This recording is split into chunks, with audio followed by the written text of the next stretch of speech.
Thank you for joining us. My family and I started Bring Change to Mind 10 years ago to end the stigma and discrimination surrounding mental illness. Our mission was simple: to start the conversation. We've worked to promote open conversation ever since. From depression to bipolar disorder to post-traumatic stress, mental illness affects 1 in 4 adults and 1 in 5 children. We simply need to talk about it, dispel ignorant, destructive myths, and create empathy. Too many people are afraid to seek help. Bring Change to Mind creates safe and stigma-free peer-to-peer high school clubs where students learn about mental health, to listen and support each other, and are given the tools for self-care and wellness. Over the coming weeks and months, students will be reintegrating with their peers and returning to campuses for the first time in 14 months. We can help them and ourselves by listening without judgment, by starting and continuing courageous, supportive conversations in our home and with our friends. Tonight's discussion is an opportunity to address how mental health intersects with other critical issues that face our society. You will hear authentic and candid conversations. Our goal is to show that everyone deals in one way or another with mental health because we're human. My family and I have learned that where there is conversation, there is hope. For being with us tonight, thank you. Hello, I'm Javier Muñoz, actor, activist, and this is Conversations with Bring Change to Mind in partnership with People. Bring Change to Mind is a national organization dedicated to ending the stigma and discrimination surrounding mental health and mental illness by encouraging dialogue and hopefully thereby raising awareness, understanding, and empathy. The APA has stated, and I quote, "Racial, ethnic, gender, and sexual minorities often suffer from poor mental health outcomes due to multiple factors, including inaccessibility of high-quality mental health care services, cultural stigma surrounding mental health care, discrimination, and overall lack of awareness about mental health."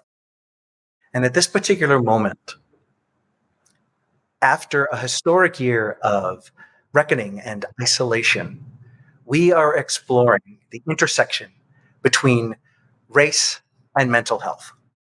And today, I am here with an unbelievable, incredible group of people who have all broken down barriers in meaningful, powerful ways, both personally and publicly. TV personality and entrepreneur, Matt James. Hello, welcome. Don Lemon, CNN anchor and author of This Is the Fire, that book just right off his shoulder. Musician, writer, and advocate, MILCK. Welcome. And actress, singer, activist, MJ Rodriguez. Welcome, everybody. Thank you so much for being here. I'm just going to say this to everyone who's watching. I'm just going to start with a trigger warning right away. We sort of dive right in head first in the deep end of the pool, and it'll probably bring up some personal experiences that might trigger some of your own personal traumas. And so at this point, before we begin the conversation, I just wanted to give that warning out there now. So yes, folks, the first question, we're really diving in. There is cultural stigma that surrounds mental health. Stigma that surrounds just asking for help. Stigma that perpetuates judgment on someone who is seeking mental health self-care. You combine that, you couple that with systemic institutional racism. One of the leading causes of anxiety and depression and trauma for Black, Indigenous people of color. Combine those two. How did you experience in your childhood, in your family, in school, in your communities, how did you experience this? And two-part question, was mental health something that your family was open to discussing? And I'm going to direct this first in order of the people on my screen. I'm going to start with you, Matt, please. Thank you, Javier. That was a great question. And I think that we've minimized mental health symptoms so that we receive a lack of care. And that's something that I think I didn't understand until I got older. When I was younger, a lot of things were dismissed as disruptiveness, a myriad of other things that, looking back, should have been diagnosed properly. And with that misdiagnosis, you have students, boys and girls who are going untreated for things that could have very well been attended to at a young age. And the things that we should be seeking in terms of avenues to support what we're going through and what we're dealing with weren't normalized when I was that age and growing up, education around going to see a counselor, education around going to see a therapist, to the point where I received a bunch of criticism for a tweet after the airing of a show I was just on about looking for a therapist in the area. And people are like, why would you be looking for a therapist? And it just gave me a temperature of the country and where one, from a standpoint of men and their view on what is and isn't acceptable and where we should be seeking help.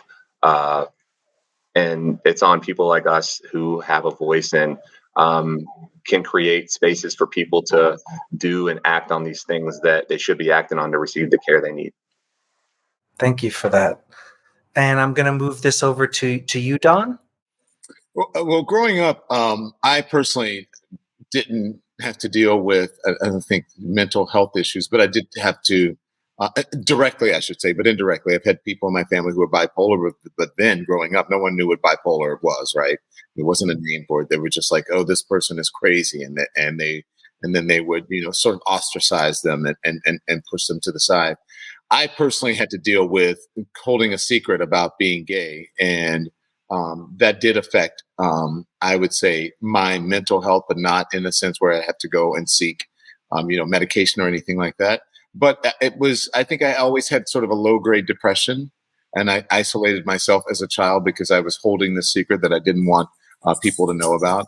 And had if we were more open about it, if there was no stigma around that issue and around the issue of mental health, I probably would have seen a therapist when I was a child. But, when growing up in the South, especially a Black family, you didn't do that. It was like the only therapist you needed was God, or you go see your preacher, or you tried to pray the gay away. So those are the things that I had to deal with. But then in adult life, I had to deal with people who were very close to me who dealt with bipolar issues and other issues. And by the time that I became an adult, in my 30s, I finally got a therapist and had to deal with some issues around being discriminated against and being profiled, and actually in public, and the police coming and thinking that it was me instead of that I was the perpetrator, yet I was the one who called police, and it just really threw my world for a loop. And then once I started going to therapy, there was no turning back. I was like, why haven't I done this before? But as you know, if you watch me on CNN, I often have conversations, very candid conversations about mental health and about taking the stigma off of mental health and about taking the stigma off of being marginalized people or members of the LGBTQ community or minorities or issues that women face or any underserved member of a community faces in this not only in this country, in this world. So that's my experience with it. I work very diligently to take those stigmas off, and I hope that comes across, and I actually hope that it makes a difference every day on television. Thank you so much, Don. I'm going to move you over to MILCK, please. The best name on this thing. Right? That's a fact. Yeah, it's actually my last name backwards and my first two initials. And that's part of my story, too. My last name's Lim. My heritage being a Chinese American woman, growing up in a family of two immigrant parents from Hong Kong who held on to pretty traditional values was a unique experience. I think one of my songs that addresses the sexual assault that happened to me when I was younger. We're going right in, guys. Get the scuba gear out. We're going deep. That song was a product of like going to therapy. Finally, I really related to Dawn, some of you, what you were saying. Well, first of all, I also have bipolar people in my family as well. And we didn't really know what that was either until one of my aunts, like, took a step to say, like, going to a therapist is okay. And some of these conversations started happening. But when I came forward to share about my story and I was asking for help after the assault, there was no language or dialogue or vocabulary even for my family to understand that it wasn't my fault. It was just immediately was this shaming, unintentional. My family loves me, but they didn't know how to react. And so it became, I was 14 at that time, it became my fault. And then I carried for probably 14 years this story that there's something broken within me and there's something wrong with me. And I would keep people at a distance. And I related to Dawn, what you said about low grade depression, having that, and also like isolating as well. And finally going to therapy, where I learned, like 14 years later, a few things that I had never said in my life. That was wrong. It wasn't my fault, and I needed help. And I had never asked for help until I was 28 or so. That asking for help completely opened everything up, which helped me write the song called Quiet. It became like a anthem of sorts for the Women's March and the Me Too movement, and helped me understand I wasn't alone. But it took art. Like, I really needed to lean into creativity to break through my status quo that I was given so I'm really like a big believer in leaning into imagination and creativity to help break through whatever conditions we're given. Beautiful. Thank you so much for that. And finally, MJ, please. So I would say, as far as race combined with mental capacity, my life is quite layered. Not only am I trans, but I'm Afro-Latina. So I'm African-American and I'm also Latina. And one of my biggest hurdles as a child, before even addressing my transness, was my ethnicity. I lived for a big part of my life until 11 years old or 10 years old in a very predominantly Caucasian area. And there were moments where I realized, even at a very young age, that I started to assimilate to a culture that was not mine. And the moment I realized that maybe I should have not been assimilating, or the moment I should have not been trying to gear myself closer to it, is when I had the N-word written on our garage door. That's the moment I realized and knew. I had already had an understanding of being a person of color, but that's when I knew that I was of a marginalized community and that I was a Black woman, a Black kid, a Black trans individual. And as time went on, I just had this in the back of my head, and even that alone can create some kind of mental strain on you. And it's still lived with me until today. I mean, I commend each and every last one of you on here, because you do take the initiative to go and talk to someone, and as far as a therapist goes. And I'm still working on that. That's still a hurdle that I have to get over, because, child, sometimes I think I'm just too strong. But in reality, sometimes we need somebody to talk to. But having that strain on my mind, along with being someone who was a part of a community who, like you said, Milk, didn't even have the vernacular, didn't have the vocabulary to really speak about it, that created even more of a mental block for me. So I would encourage anyone who is dealing with both racial circumstances as well as being a part of the LGBTQAI community, it's important, like everyone else said on here, to go and have conversations with a therapist, and make sure that you find groups of people that you feel closest to, especially the youth. I mean, they're the ones right now who are the most fragile and the most vulnerable. And I mean, one of the biggest organizations that I love is GLSEN, because that's a space where younger people can call up and talk about their their problems or talk about what they're going through. That's pretty much what I have to say about it. It's a fight that we always have to continue to keep fighting. Hey, Javier, can I ask a question? Yes, of course, please. So MJ, because I'm sorry, I'm an interviewer, so I have to ask. And Milk, I didn't mention the abuse that I suffered at the hands of a neighbor, and I should have, because that was a big part of my secret and isolation. But MJ, let me ask you this. The thing that forced me into therapy was when I was profiled, right, in the middle of a street in Philadelphia in broad daylight. People are watching, right? And I'm not the TV guy on television. I'm like, oh my gosh, it was just a terrible situation.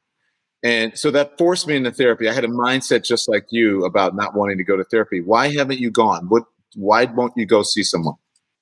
I think it's the sad stereotype that has been probably conflicted on every African American culture. It's just something that we don't go to because we feel like we don't need it. And I guess it's been, like we've all talked about, systemically ingrained in our bodies that we shouldn't go to it, but yet and still there are cultures that go to it all the time and that rely on it. I think that's what was initially inside of me, and I'm working on it.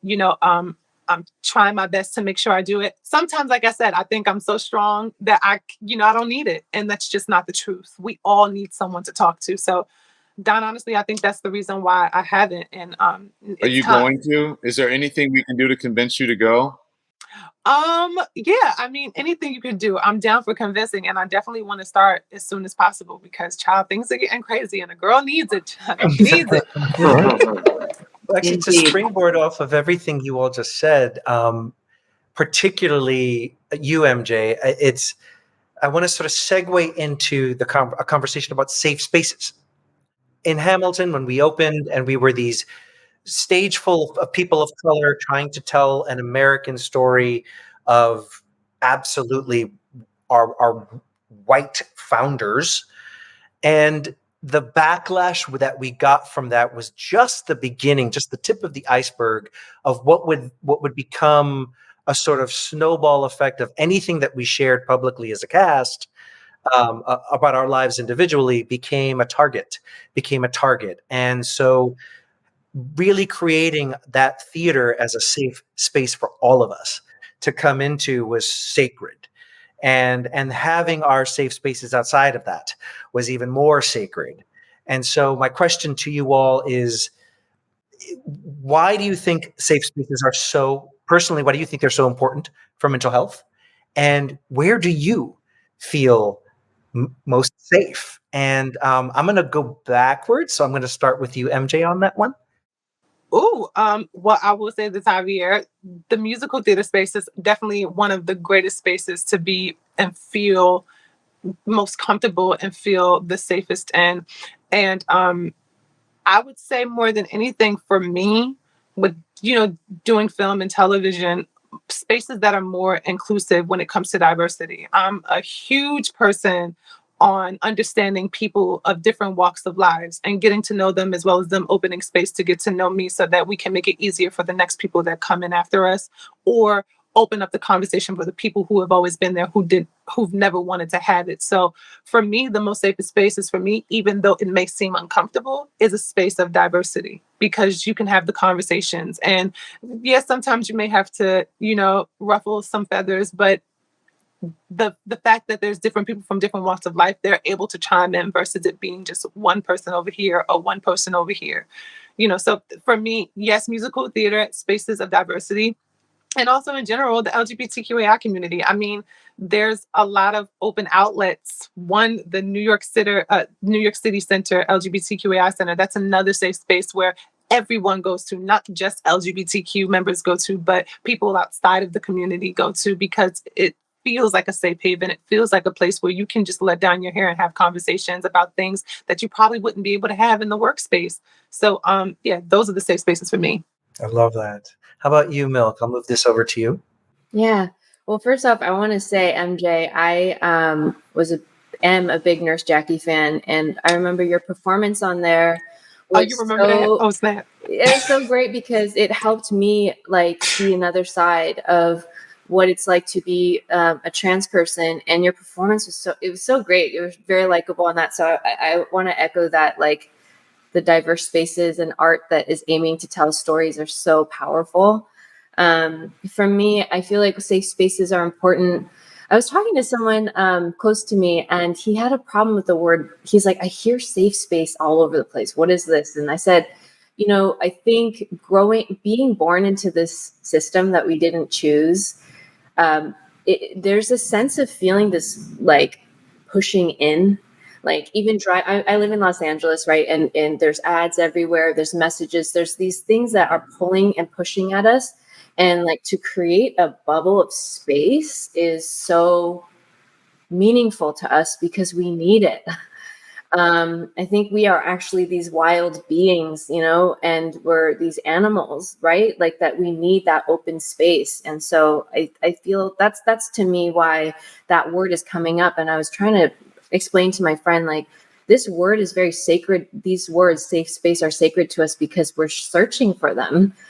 And what makes me feel safe is being around people who are willing to be vulnerable. And I love this type of conversation. I'm not good at small talk. I just like going right in. And that makes me feel really safe when I meet people who are willing to just let it all be imperfect and messy. Yeah. That's amazing. Thank you so much.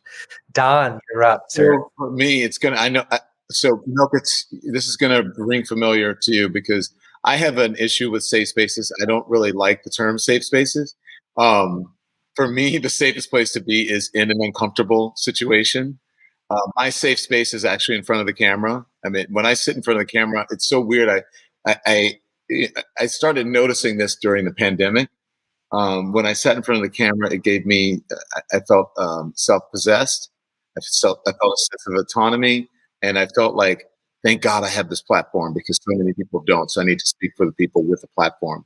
But I certainly understand, MJ, a safe space is in therapy, okay?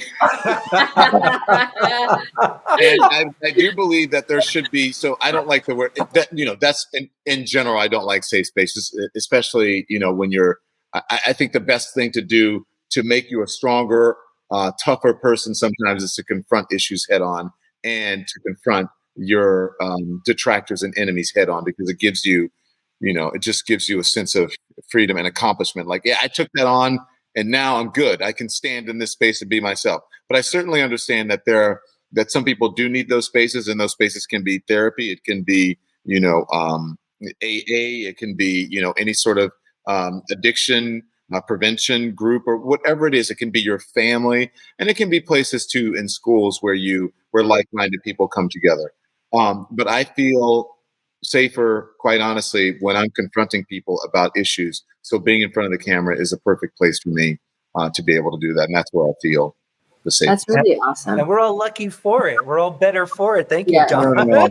Truly. I don't know if everybody would agree with that, but thank you. And so maybe it's like it's a balance. It's like a both and, right? Like having safe spaces so that we can go into the uncomfortable places like you do all the time for the American public.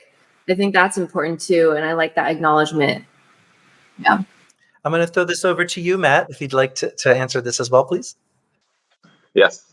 I would say that I try to err on the approach that Don's taken in terms of being in an uncomfortable space, because once you put yourself in that situation, you just gain a confidence from it, and it allows other people to empathize with you like they can with MJ and Milk through their performances and through their music. And that's what safe space is for me. It's being vulnerable, like Milk discussed, and allowing someone to feel what you've been through and open up a place for them to have that similar conversation. And that's why I think Don's so good at his job, is because he's so vulnerable and upfront about what he's been through, what he's going through, and where he's going.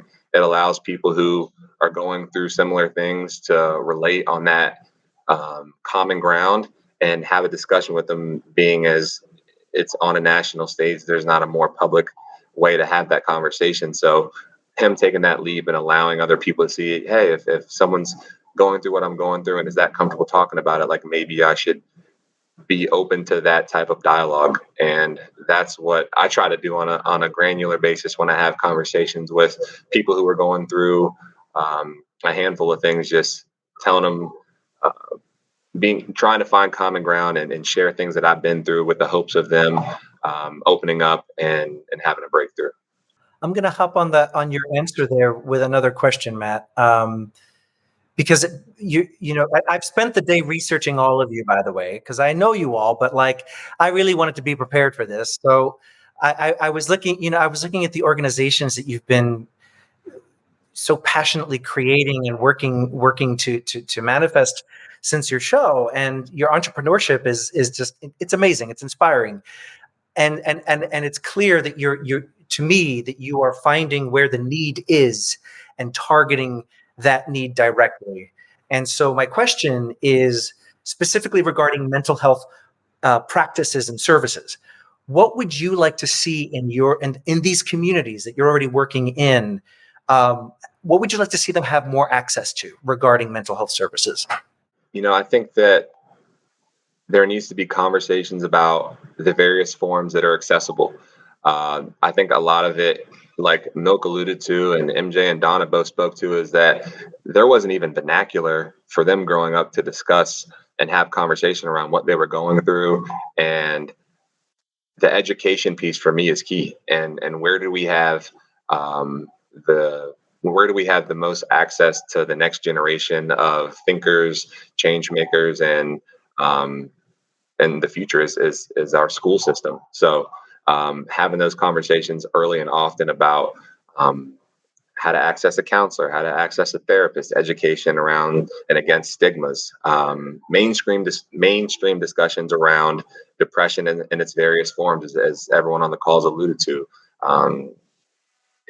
things that I wish I would have had access to and been a part of, so that I could drive people in the right direction. And there's programs out there, and it takes it being normalized from people like us having conversations around it, so that it's not it's like, oh, Milk's doing this, or oh, MJ, look at MJ, she decided to go to therapy, like maybe I should go to therapy. It's like, and sharing those stories with the people who follow us, so that it's a movement and it's a ripple effect. That's fantastic. Thank you so much. I'm actually now going to focus on you, Don. I've you are someone I've turned to so often to receive the news, to receive the updates, to receive what's happening in our daily lives, and focusing specifically on young people. How do you think we can mitigate the mental health impact on the youth who are watching and seeing all of these recent viral moments of racism, which are often deadly, in our country? Well, I think that the best place to start with anything, I think, is with honesty. And I think it's with an open mind and an open heart. And so, especially if you're speaking to young people are more resilient and they're smarter and tougher than we give them credit for. And I think all people are. But especially young people. I mean, young people today, they deal with things in a way that I was never able to deal with when I was a young person. I look at my nephews now, my great nephews and my nieces, and they're so strong and they're so worldly. And I think it's because obviously they live in an age where information is abundant and they see everything in front of them, and it's a much more open society. But I think the best way to do it is to start with honesty and to start by listening, and that is allowing people to ask questions. And when someone asks a question, I think that is an automatic entree into a conversation and to actually a solution. I was just speaking to someone about when to start talking to kids about race, right? And Dr. Beverly Tatum said to me, my daughter came home from school and she said, is my skin black or is my skin darker because I drink chocolate milk? That's the perfect time to start talking to a kid about race, because they're asking a question about it. So I think the way to mitigate that is ask people in, listen, ask them if they have a question, and then listen, and then answer, and then the conversation begins. That's simple. just to after all of this conversation, what gives you hope? What gives you joy? What gives you rest? What are the strengths that you found from your challenges? And how do you think we all move forward in and with hope? What gives me hope is conversations like this, people like you. What gives me joy is actually talking about it and being able to express my feelings and fully as an American, as a truly emancipated person, and being able to listen to people like MJ and Milk and Matt share their deepest concerns and worries, and to be vulnerable, and to be able to try to convince people like MJ to go to therapy. And He is just not going to let up on me with good, this therapy, honest, y'all. I know, just good, honest discussion that ultimately leads to change. And that's what I'll say. That's what gives me joy. What gives me hope is knowing that the pain that we go through in life helps us helps us grow into the individuals we need to be. So I've just like surrendered to reality that there's going to be times where life is hard and it's going to kick me. and then there's going to be times where I take those lessons to discover new things and perhaps have some joy. So I've let go. What gives me hope is the knowledge that hardships do lead to growth. What gives me joy is I've been doing this thing where I wake up in the morning, I play one song because I want to give myself a little bits of time, and I just dance. And I'm in LA right now. I was in Memphis for a bit, and the trees in Memphis are huge and big because there's an aquifer underneath. And so I go clubbing with the trees and the birds in the morning and just like dance. And that gives me joy.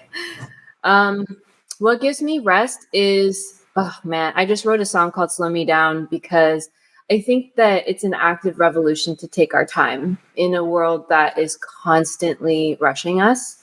And that rushing is internalized within me too. So I'm really trying to decolonize my mind so that I'm like changing my values, like what's important to me. And I'm really assessing that right now in my 30s. Like, do I need to accomplish A, B, and C to feel worthy, or can I let that go and just like breathe? I'm trying to do that and be honest with myself, because I think a lot of my ambitions have come from my own traumas of not feeling enough. So I've like dove into show business wanting to feel seen and heard. And now that I've fallen in love, I have a partner and I do feel seen and heard. My ambitions are softening in a way. And I kind of like that. You know, I never thought I thought when I was younger, I was like, no, I'm going to be a career woman, not going to have children. I'm just going to go for it. And now I'm kind of softening. And I think that's great. I'm just kind of letting it be. That's beautiful. Thank you so much. Matt, I'll move this over to you now, please. What gives me hope personally is the work that I do with students and the next generation, and seeing the initiative they've taken and how inquisitive they are and questioning everything. And then looking back on my life and seeing where I was when I was in their position, and how much their brains and thoughts and their ideation has come such a long way from what people were interested in, where they were devoting their time, and how we have this next generation of thought and change makers who are trailblazing the way. That gives me hope. What gives me rest is connecting with other people who, like MJ, like Milk, like yourself, Javier, who are going through similar things, and let me know that I'm not alone. I'm not the only one who's existing in this space. And it just builds a sense of community on the back of a time where we were all so isolated. So more conversations like this are really important to me. Oh my gosh. Thank you so much. And MJ, you're up. Well, you know, I was going to steal that from that, but my thought also, as far as what gives me hope, is obviously the next generation as well. I love how rambunctious, how rebellious, how informed they are, and how just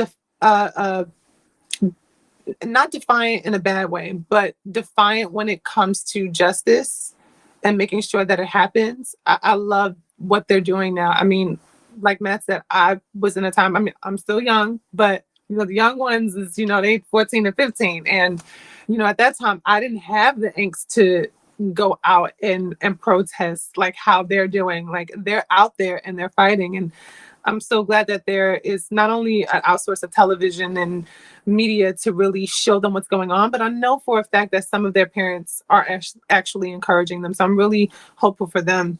And more importantly, what a lot of people wouldn't expect from me as far as hope goes is the older generation. I hope that they learn from the mistakes that have been institutionalized all the way down to the younger generations, and now learning this is what happens when change comes about. Are you going to take part of it, or are you going to stay complacent? I have hope for them, and knowing that they won't stay complacent. I have hope that they will move forward with us, because we're not doing this we're not doing it for the bad. We're doing it for the good.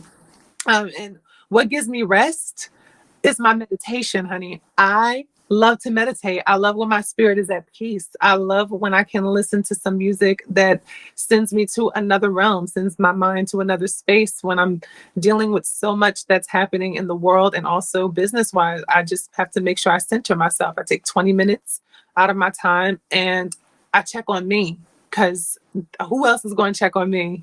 And I think I'm the only person that can do that. And once I can do that for myself, then maybe somebody else can help me out, but that's the most important thing for me. So that's what gives me rest. Oh, you are all amazing. I can't even begin to say. I think I'm gonna try to add these two questions in the last few minutes that we have, and I'll target them so that we can save a little time. And I'm going to say, MILCK, what do you think is one daily action that everyone who's watching right now can do to champion equity, health equity, mental health equity? What everyone can do to help increase the peace on this planet is to slow down and think, and that's it. Just even if it's for 1 minute. Just slowing down to look at our surroundings, to breathe. MJ was talking about meditation, which is it's changed my life. I've actually stopped, I've been so busy, I've stopped. So that's when I need to meditate actually. But so I'm telling this advice because I need to tell myself. I'm actually just talking to myself right now. But I think if we all slowed down, I think maybe we could feel a little less rushed to categorize people, to put labels, we're just rushing and trying to survive, and okay, that person is a nerd, that person is athletic. We categorize to save time. But what if we took time to look at someone and ask ourselves, what are the nuances of this person that I'm not seeing right now? Maybe we would hurt each other less and be kinder. I just think so time is it, man. I just think it's the best thing. And it's the most fragile thing for all of us. Thank you so much. All right, y'all. I'm going to wrap this up now, and just a heartfelt thank you to you all for an absolutely open, honest, and extremely generous conversation. Thank you so very much for joining us today, for being here. Thank you all for watching, and everyone, take care. Hi. I'm Zach Williams, and thank you for joining us. I'm a board member of Bring Change to Mind and a mental health advocate.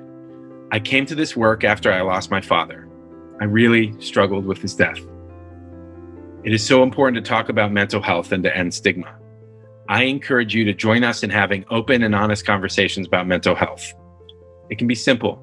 Ask a family member, friend, or neighbor how they are doing. Listen without judgment. Share your own story and be vulnerable. Everyone can be a part of this movement of change. Let's talk about mental health and save lives. Visit bringchangetomind.org to get involved. Thank you. Thanks to everyone for tuning in to Conversations with Bring Change to Mind on such an important topic. I'm Dan Wakeford, the Editor-in-Chief of People. Almost all of us know or love someone affected by mental illness or have dealt with it ourselves. Bring Change to Mind and People's Let's Talk About It initiative, which I launched in October 2019, is the perfect partnership because we share a common goal: to destigmatize this sensitive topic, to provide resources about where to get help, and to offer support to help anyone in need. I believe in the power of storytelling, touching people's hearts and opening their minds. I wanted to shape our campaign around stories from regular folks as well as celebrities who have dealt with mental illness. People's Alliance with the Crisis text line has also helped hundreds in their time of need. If you or someone you know need mental health help, text STRENGTH to the Crisis text line at 741 741 to be connected to a certified crisis counsellor. Just talking about how you feel helps. In other words, saying, "Let's talk about it," can be a powerful first step to healing.